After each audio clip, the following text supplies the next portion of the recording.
and welcome back to another professional episode of Don't Eat That, professionally made in our British kitchen, where we put the kitsch in your cooking place.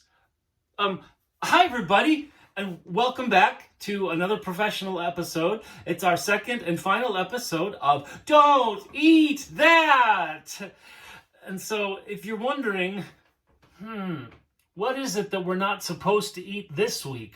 Well, I'll tell you, it's homemade pizza. Homemade pizza? Hey, I thought everybody liked pizza.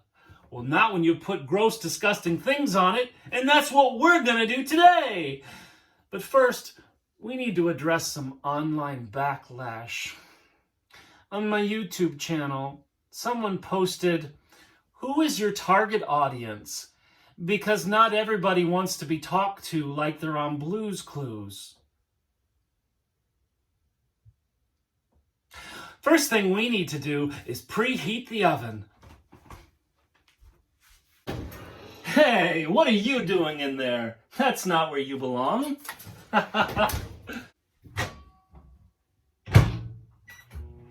Now, let's get started on our pizza crust. All right, here we are. It's Red Baron's ready-made homemade pizza crust. Neat. Now we're going to take our pizza pan right out of the sink because we just used it last night. And careful not to cut your finger on the box edge. Here we go. Now be careful what you do with your pizza box because we're going to reuse that later. Now, we're going to open up the plastic. Be careful not to suffocate yourself with this plastic. As we know, all plastics tend to be very dangerous. Now, you'll notice that there's a few little bits of things on our pizza. We're just going to ignore that, and then we're going to add our nasty toppings. So, every time I make pizza in this house, I start hearing screaming from these little guys. Pineapple tidbits sold in a little tub. They just start screaming, "Pick me, pick me."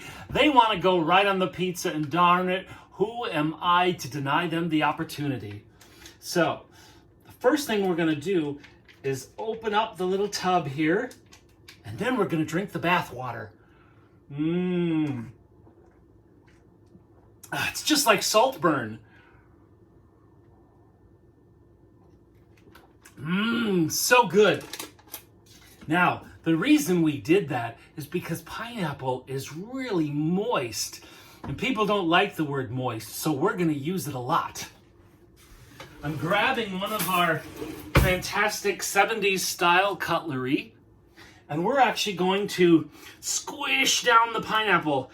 We're going to squish it inside the little bathtub, and then we're going to drink even more of the bath water.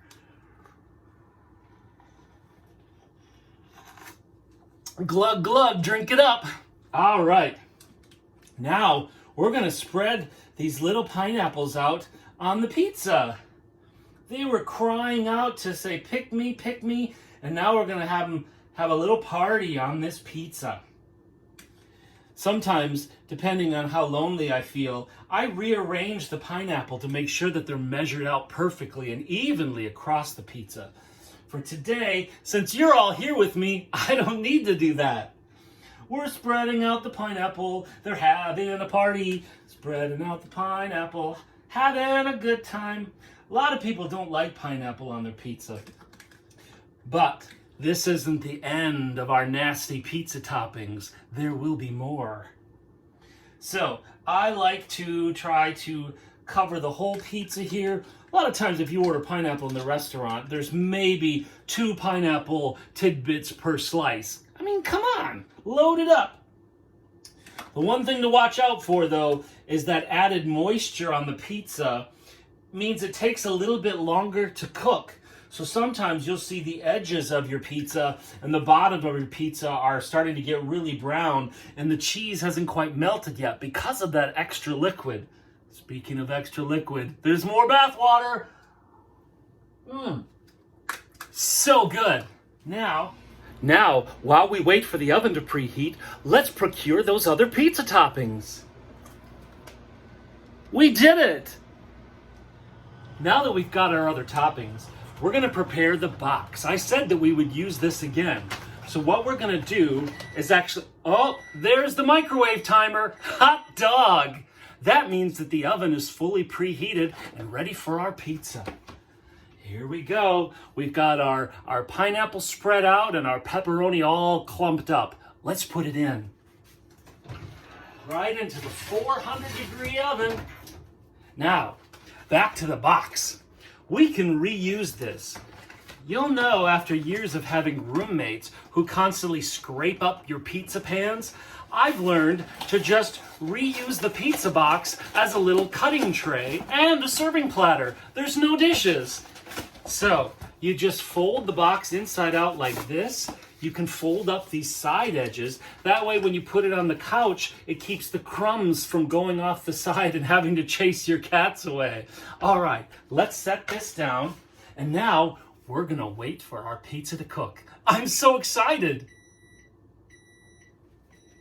All right, now that the pizza's in the oven, let's go ahead and clean up our prep area. We'll get set. Let's start by getting rid of this plastic wrapper. I don't want suffocating on my 2024 bingo card. Oh, gross. All right, we're back. And we're also gonna rinse out our little bathwater cup. Clean trash is good trash. Throw this right in the recycling. I'll change that tomorrow. Okay, so we've got some green peppers and we've got some onions, yellow onions that are pre-diced up from your local bodega or supermercado. Onions, those expire Monday. And the green peppers expired yesterday. Great, we're ready to go. All right, let's see if our pizza's ready.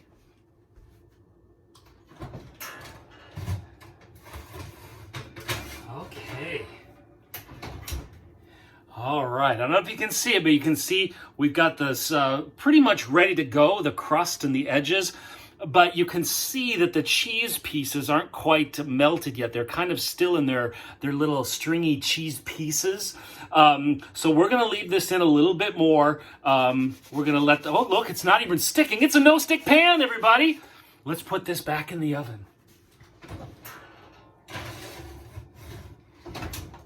All right, we're going to let that go ahead and sit for another minute or so. And then we'll come back and we'll do our final preparations. I'm so excited.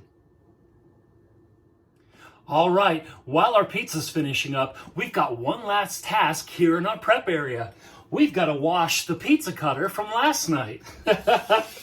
Let's just give it a quick scrub on this side and this side. We're not going to worry about the handle. Great. A lot of people ask me why I have all these British knickknacks in my kitchen. Well, after my first divorce, I learned to invest in material wealth because they can't take that out of your bank account every month. That's neat. Let's see if our pizza's ready. All right. Look at this. Gosh, I don't know about you, but I'm hungry.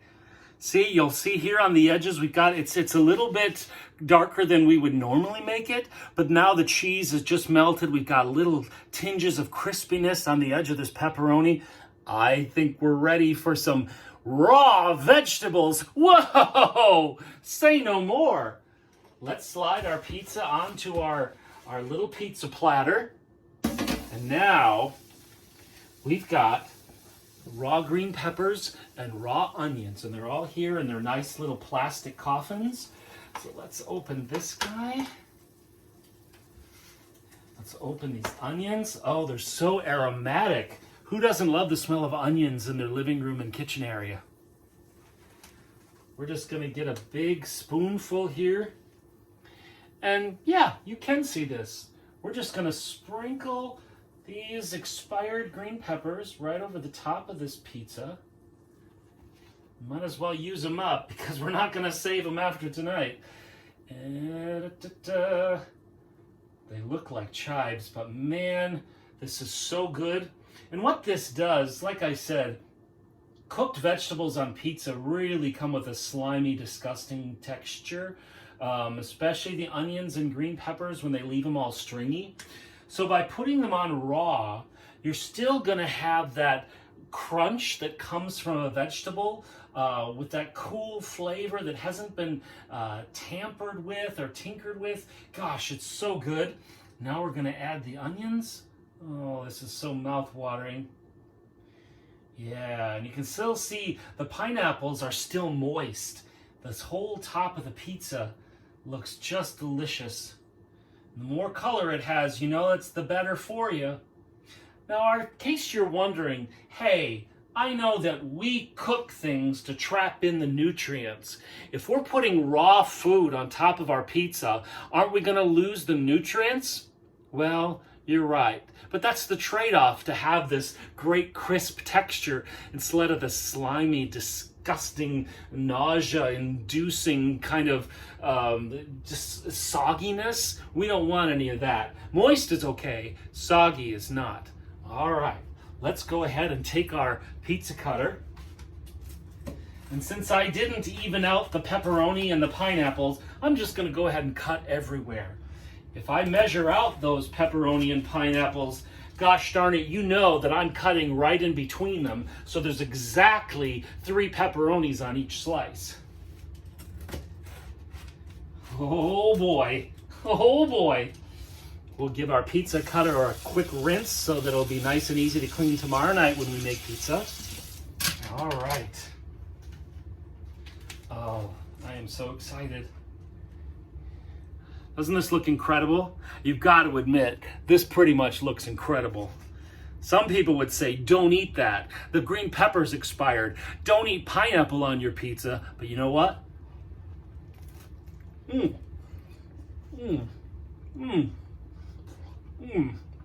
It's hot. It's good. And you can better believe I'm going to eat this whole thing. All right, guys. Thank you for coming to the second and final episode of Don't Eat That, where, yes, it ends with me eating it and eating all of it. But till next time, which is never, bye.